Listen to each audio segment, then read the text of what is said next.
படப்பிடிப்புக்கு இடைவெளி விட்டு ஒரு வார கால ஆன்மீக பயணமாக இமயமலை சென்றுள்ளார் நடிகர் ரஜினி.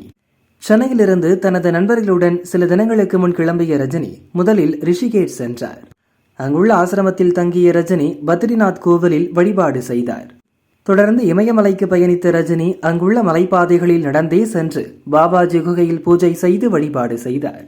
வழக்கமாக வேகமான நடைக்கு பெயர் போன ரஜினி இந்த முறை கையில் தடி ஒன்றையும் வைத்திருந்தார்.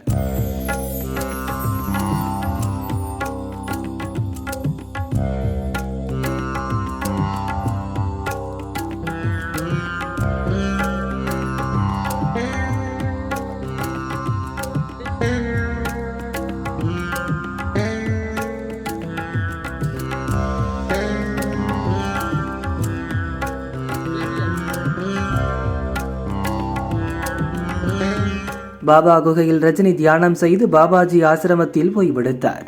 இது தொடர்பான போட்டோக்கள், வீடியோக்கள் வைரலாகின. மலைப்பாதைகளில் ரஜினியை கண்ட அவரது ரசிகர்கள் ஆர்வத்துடன் செல்ஃபி எடுத்தனர்.